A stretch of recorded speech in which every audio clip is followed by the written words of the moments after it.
The other thing I wanted to share with you is the story of Christopher Wiley. He's doing the media circuit. We're trying to get him on our show right now. He was on Rachel Maddow last night. He was on Joe Scarborough's show this morning.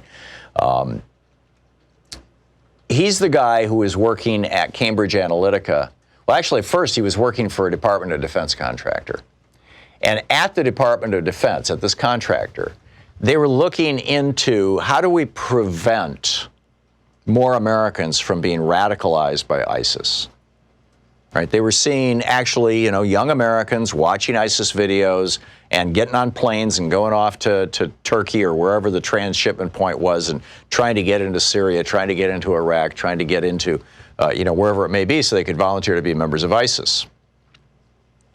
And so the question that Christopher Wiley was charged with answering was, what is the personality profile of a person vulnerable to this kind of indoctrination? So that we can basically prevent them from being indoctrinated, so we can immunize them, so we can help them, so we can reach out to them. Excuse me. And they worked up a particular psychological profile of people who were vulnerable to being indoctrinated basically by a cult.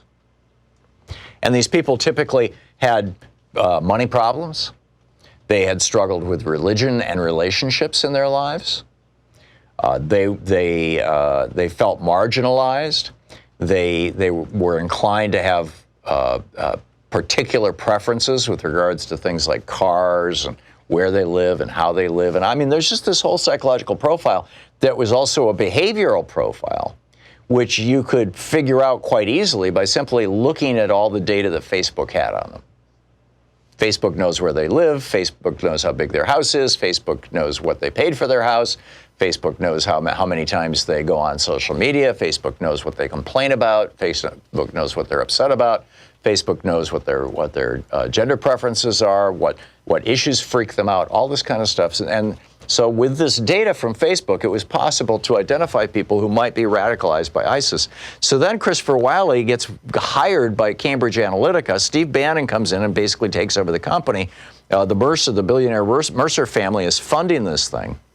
And they say to Christopher Wiley, now we're going to take this tool, this knowledge that you've figured out, and we're going to target Americans. These very Americans, these vulnerable Americans, we're going to target vulnerable Americans with a message that will turn them into the alt-right so that they will support Donald Trump, so that he can become elected president, and he will cut the taxes on billionaires like the Mercer family.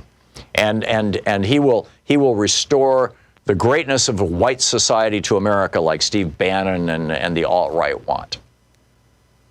And that's exactly what they did, and that's largely how Trump got close enough that he could win through the Electoral College. And as Elizabeth Warren is pointing out right now, they're preparing to do it again, and she's speaking out very loudly about that. But this is exactly what happened. So my question to you is, how do you deprogram a person who's bought into this cult that was done with a multi-million-dollar marketing campaign, first screening for and then targeting vulnerable people, and then essentially breaking them psychologically? How do we help them realize that by aligning themselves with billionaires and polluting corporations,